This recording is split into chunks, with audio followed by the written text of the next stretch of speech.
포피 초대석. 안녕하세요. 이창훈의 포피 초대석입니다. 오늘 6번째 초대 손님은 글을 통해 이 사회에 다양한 메시지를 던지고 있는 한 젊은 청년입니다. 어떤 분인지 먼저 영상으로 만나보시죠. 아버지는 너무 창피했고 어머니 없는 가정이 너무 싫었고 가난이 싫었습니다. 그런 가정들을 갖고 있는 내 자신 자체도 싫었거든요. 그런데 아버지가 어느 날 문득 물어보시는 거예요. 뭘 하고 싶으냐? 꿈이 있느냐? 그래서 제가 얘기를 했죠. 꿈 같은 거 꿔본 적이 없다. 그리고 글을 쓰기 시작했는데 그때 이제 가장 큰 시련이 제게 찾아온 게 저는 시각장애인이 돼버린 거예요.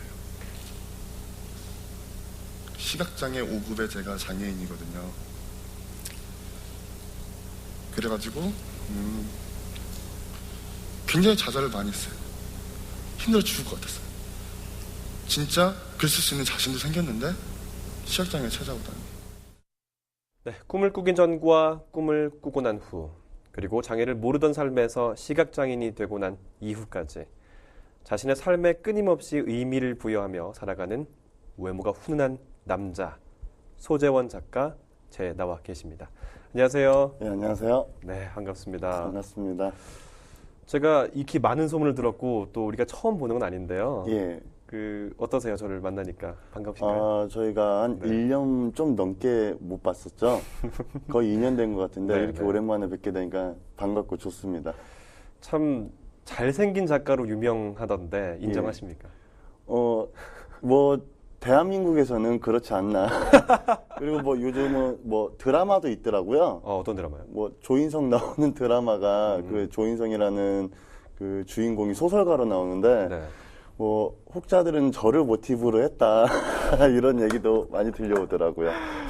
그 시각장애인 분들을 위해서 좀 예. 제가 여쭤볼 게 있어요. 예.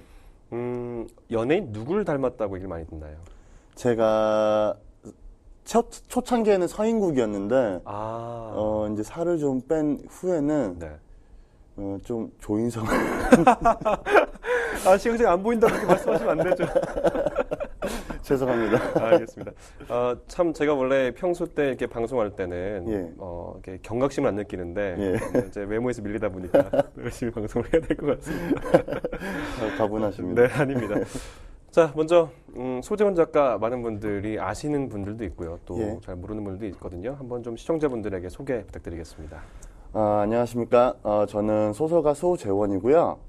26살 때 데뷔를 해서 올해 32살이 됐어요.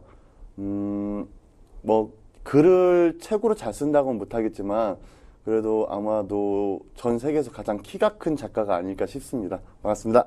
네. 전 세계에서 키가 큰 작가고 한국에선 잘생긴 작가다. 예. 알겠습니다. 이제 본격적으로 이야기를 좀 나눠볼 텐데요. 먼저 소재원 작가 어린 시절 이야기를 좀 들어보고 싶습니다. 어린 시절이요. 네.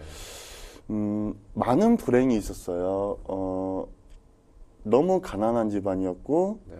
그런 다음에 아버지가 지체 상급의 장애인이셨고, 예, 편부 가정이었죠.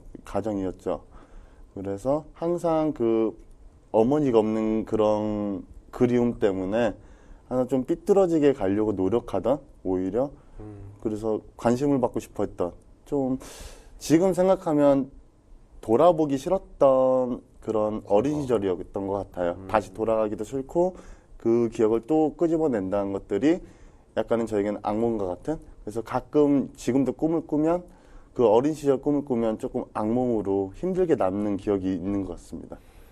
그러니까 지금 한부모 가정이라고 말씀하셨는데 그러면 아버지와 함께 사셨던 거예요? 예, 아버지랑 함께 누나랑 저희 세 가족이 사셨고 어머니께서는 저희를 떠나가셨죠. 어머니는 다른 곳으로. 예. 알겠습니다. 성장기의 소재원. 예. 아까 말씀하셨는데 참 굉장히 기억에도 꺼내고 싶지 않은 기억이다. 예. 악몽 같다 얘기하셨는데 그 부분이 왜 그렇게 또 느껴지는지 다시 한번 좀 얘기를 들어보고 싶어요. 가난은 어느 정도 이해를 할 수 있었어요.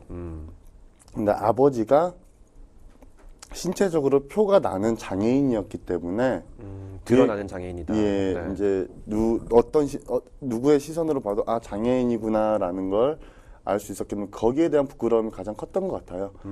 그리고 뭐 어머니가 안 계시다는 이유도 이제 아이들 또래 친구들 만나면 그게 굉장히 창피했었고 그것 때문에 가족과 좀 멀리 떨어지고 싶었던 기억들이 많아요. 그래서 좀 불량한 친구들하고도 많이 어울렸고 그래서 좀 사건 사고도 많이 있었던 편이었죠. 뭔가 자신을 과시하고 싶고 어떤 예. 뭐라고 할까 열등감에 쌓여있던 학생이었다고 좀 느껴지는데 맞나요? 그렇죠. 자격지심도 강했고 굉장히 좀 뭐랄까 다른 가정을 부러워하면서 저희 가족에게는 만족하지 못하던 좀 못난 그 어린 시절을 보냈던 것 같습니다. 그렇게 어린 시절을 참 힘들게 보냈는데 예. 또 시각장애를 뒤늦게 또 갖게 됐습니다. 예. 좀 어떤 일들이 있었는지 하나 좀 들어보도록 할 텐데요. 예. 시각장애인이 언제 되셨어요, 정확히? 제가 21살 때 2003년도에 이제 시각장애가 찾아왔어요. 그 전부터 저는 원래 소설가를 꿈꾸던 학생이었고 어머니를 찾기 위해서 유명해지고 싶었기 때문에 소설가를 꿈꿨었습니다. 네네. 정확히 얘기하자면 유명해질 방법을 찾던 도중에 글이라는 게 가장 저에겐 쉬웠고 그게 가능성이 가장 많다고 생각해서 소설가를 꿈꾸던 와중에 갑자기 찾아오게 됐어요. 그게 제가 초등학교 2학년 때 눈을 열쇠에 찔려가지고 아이고.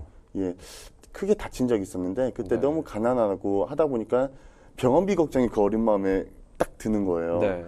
그래가지고 제가 병원을 가면 아빠에게 혼나겠구나 그런 생각 때문에 제가 아픈 걸 참고 한 3, 4일을 버텼던 것 같아요.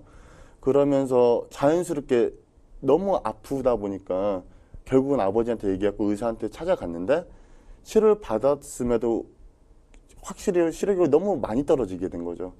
그렇게 돼서 세월이 지나다 보니까 한쪽 눈만 나빴는데 한쪽 눈도 자연스럽게 떨어지더라고요. 그러면서 어느 순간 시력 교정이 안 되는 거예요. 그래서 23살 때 병원을 찾아갔는데 그때 제가 시각장애 5급 판정을 받고 이제 많이 좌절을 하게 됐죠. 그러니까 초등학교 2학년 때 열쇠고리 찔렸을 때 예. 제때 치료받지 못했던 또 가정 사정 때문에 그런 부분들이 시력이 잃게 된 어떤 그런 부분이 됐다라고 예. 정리할 수가 있겠네요. 예. 참 그때 마음 시각장애 됐을 때 굉장히 좌절감이 들었을 것 같아요. 원래부터 장애가 있었다면 이제 제가 좀 받아들일 수 있는 시간이 좀 넉넉했을 텐데 성인이 되고 나서 장애가 찾아오니까 그걸 감당하기가 굉장히 힘들었어요. 그래서 제 유일한 꿈이었던 소설가란 꿈도 포기를 해야 할 것만 같았고 그래서 이제 습관적인 이제 죽으려고 하는 시도를 여러 번 하게 되기도 했었어요. 삶을 좀 포기하려고 네. 하는 시도들이 있었다라는 거죠. 그렇죠. 그러니까 그만큼 시각장애라는 부분이 내가 이렇게 가난한 가정에서 또 한부모로 자랐는데 내가 시각장애인까지 돼야 돼? 나는 내 인생을 왜 안 풀리지? 예. 소설도 못 쓰고 이런 어떤 자괴감, 또 분노 이런 부분들이 같이 겹쳐졌기 때문에 온 거라고 보면 되겠네요. 예. 그럼 지금 어느 정도 안 보이시는 거예요? 보이시는 건 어느 정도 거예요? 양안이 0.1에 교정 시력이 0.1 정도 되고요. 네.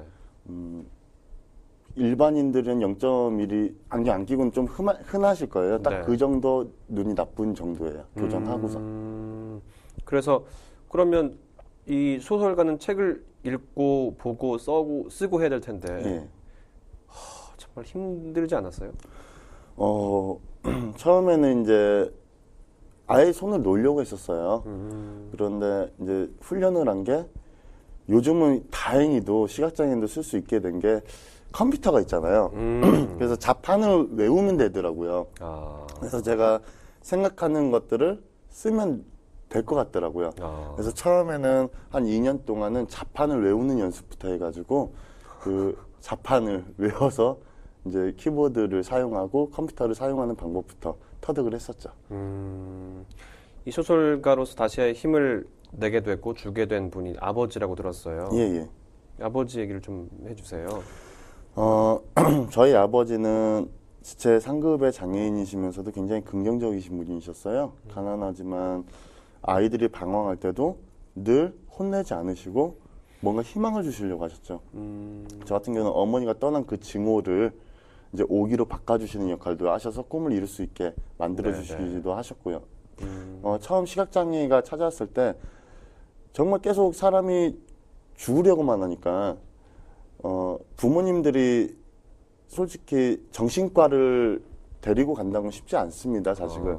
근데 정신과 치료를 좀 받게 하면서도 아버지께서 하셨던 말씀이 베토벤이라는 음악가가, 천재 음악가가 왜 유명해질 수 있었는지 아느냐. 들리지 않는 가운데 음악을 만들었다.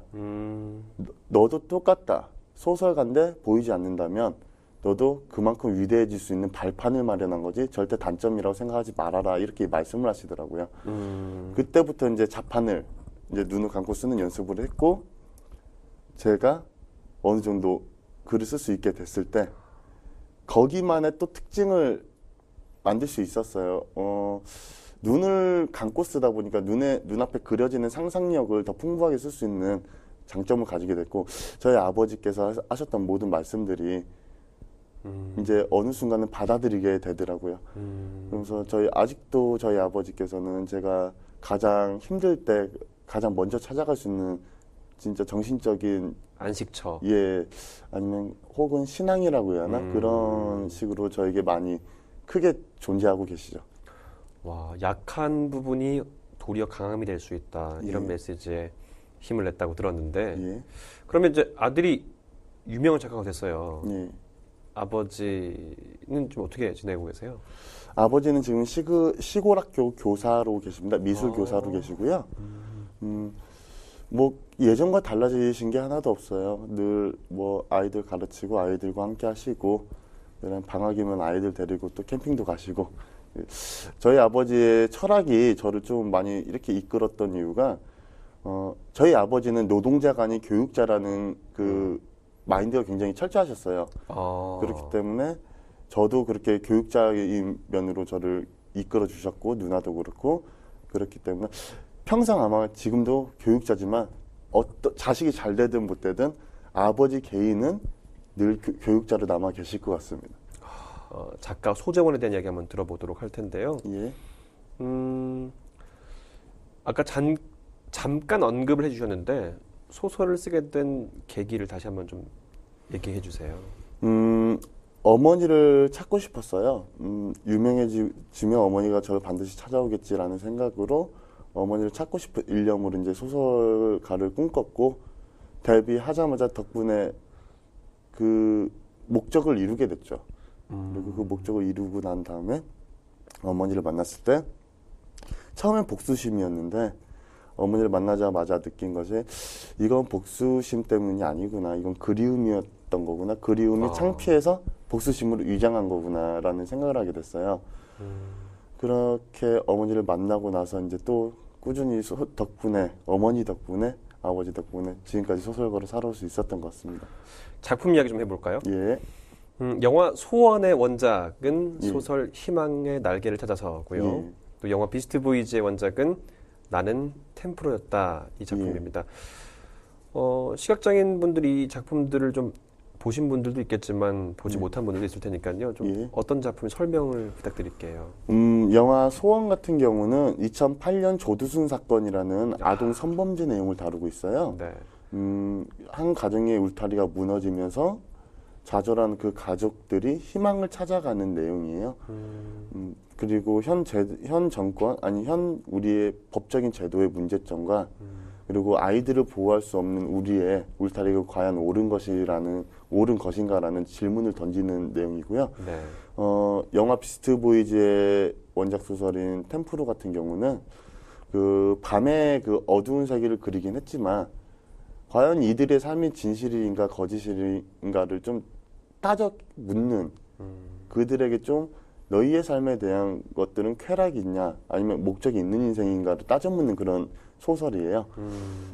개인적으로는 제 첫 작품이 이제 비스트 보이즈 원작 소설 템프로고요. 네. 그다음에 소원 같은 경우는 제 최근 작품이라고 보실 수 있습니다. 가장 최근 작품. 예. 근데 직접 또 책만 쓰는 게 아니라 사회적으로 많은 활동도 하고 계시다고 들었습니다. 그 일단은 제가 방황하던 시절에 깨달은 게 있었어요. 네. 저는 그 전부터 이제 봉사활동을 꾸준히 해왔지만 그 봉사활동을 하면서 항상 누군가보다 우월하다는 만족감을 느끼려고 갔던 거예요. 행동이 좀 어려운 지체장애인들이나 그런 친구들과 함께 섞여 있으면서 그래도 내가 이들보다 행복한 삶을 사는구나라는 우월감을 위해서 살아왔었는데 네. 어느 순간 이제 제가 방황을 할 때 저희 아버지께서 하신 말씀이 있어요. 네 꿈이 정말 어떤 거였느냐? 엄마를 찾기 위한 증오가 끝났다. 근데 네가 또 새로운 글을 쓰려고 하는데 어떤 목적이 있어야 쓸 수 있지 않겠느냐? 그 목적도 없이 어떻게 쓰겠느냐라는 얘기를 하셨었어요. 그러면서 네 꿈을 다시 찾아봐라. 그리고 소설가가 아니면 다른 걸 지금 해도 괜찮다라고 얘기를 하시더라고요. 네. 근데 저는 소설가라는 꿈을 포기 못 하겠더라고요. 그래서 꿈에 대한 것들을 생각하다 보니까 한 가지 깨달은 게 꿈이라는 건요. 정말 모든 사람이 꾸는 꿈들은 사람을 상대할 수밖에 없어요. 즉 간접적으로 사람을 상대하는 게 우리 모두가 꾸는 꿈입니다. 그러면 나는 어떻게 했느냐? 사람을 사랑했느냐부터 시작을 했죠. 사람을 사랑하고 사랑하면서 그들을 위해서 진정한 마음을 나눴느냐? 한 번도 그런 적이 없었더라고요. 그래서 사람을 사랑하는 방법부터 배워야겠다라고 생각을 하고 사람을 사랑하는 방법을 배우다 보니까 사회적인 약자들을 이제 돕게 되는 그런 부분으로까지 이제 변질이 돼서 확대가 된 거죠. 그럼 어떤 일들 하셨어요? 사회활동들 중에서? 아동 성범죄 공소시효가 폐지됐어요. 물론 뭐 13세 미만의 아동들이지만 그걸 제가 초록우산 어린이재단이라는 기관과 함께 이제 공소시효 폐지 서명운동을 해서 폐지를 시켰고요. 또 이제 어르신들, 한센병 어르신들을 위한 이제 좀 자그마한 정성들을 제가 좀 돕기도 하고 있고, 그 다음에 한사랑마을이라고 이제 중증 장애인들이 생활하는 시설이 있어요. 네. 거기서 이제 의형제를 맺은 아이들과 함께 여러 가지 활동을 하고 있는데, 대체적으로 저는 아이들 여행을 시켜주는데 가장 중점을 두고 있습니다. 어디 여행을 많이 갔어요? 제가 봉사를 하다 보니까 느낀 게 아이들은 보육원에서 아니 혹은 기관에서 살고 있어요. 근데 그 기관들이 다 대부분 어디 있느냐가 문제거든요. 대부분 기관들은 돈이 없기 때문에 시골에 있단 말입니다. 시골에서 살아가는 사람들인데 항상 자연을 곁에 두고 있는 사람들이죠. 네. 그런데 우리는 뭐 어떤 기업에서 후원을 받아서 여행을 간다고 하거나 아이들에게 이렇게 지원을 해줄 때 그들이 살고 있는 곳과 별반 다르지 않는 곳을 또 여행을 시켜줘요. 정작 그들이 원하는 건 도시에 대한 생활이고 정말 아이들에게 물어보면 뭐 하고 싶어 하면 극장을 가고 싶다고 해요. 영화 보고? 예, 연극을 보고 싶다고 하거나 아니면 뭐 TV에서 봤던 파스타 집이나 그런 데를 가보고 싶다고 하는 애들이 대부분인데 저희는 무조건 돈적으로만 하려고 하다 보니 그게 안 되는 거죠. 그래서 저는 아이들에게 신사동 가로수길 여행을 자주 시켜줘요. 그런 압구정 로데오 거리나 그래서 사람들과 섞일 수 있는 것들을 많이 마련해주는 편이에요. 그들이 가장 원하는 건 사람과 섞이고 같이 웃는 거거든요. 알겠습니다. 제가 듣기로는 1,000만 원의 프로젝트라는 얘기는 이게 어떤 내용인가요? 사실 별게 없는데 네. 제 철칙이 하나 있어요.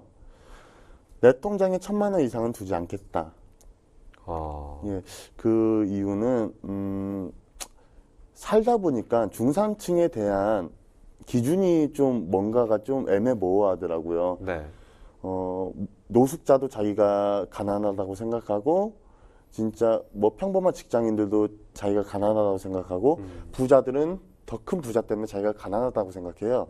부자들은요? 예. 네. 그렇기 때문에 우리는 어떤 기준을 마련해야 하는가를 고민을 했었어요. 그랬더니 당장 내가 병에 걸렸을 때 딱 1,000만 원을 쓸 수 있는 이 병원비를 1,000만 원을 빚을 지지 않고 카드를 쓰지 않고 1,000만 원을 딱 쓸 수 있는 그 기준만 딱 그런 돈만 있으면 우리는 중상층이구나라는 생각이 들더라고요. 네.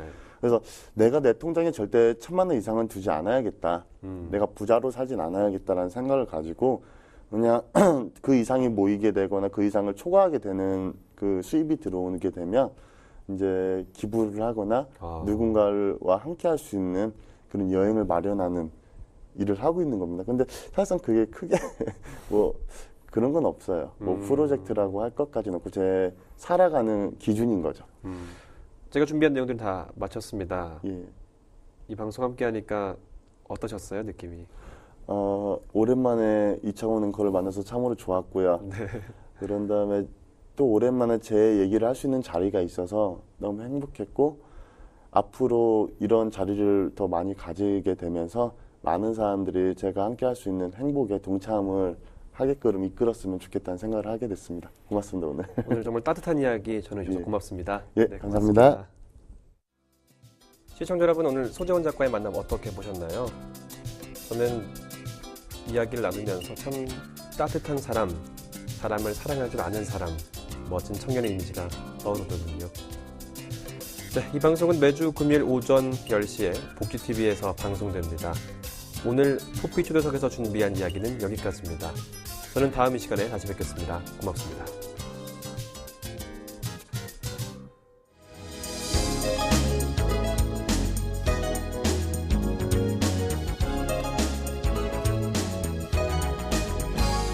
이창훈의 토피 초대석.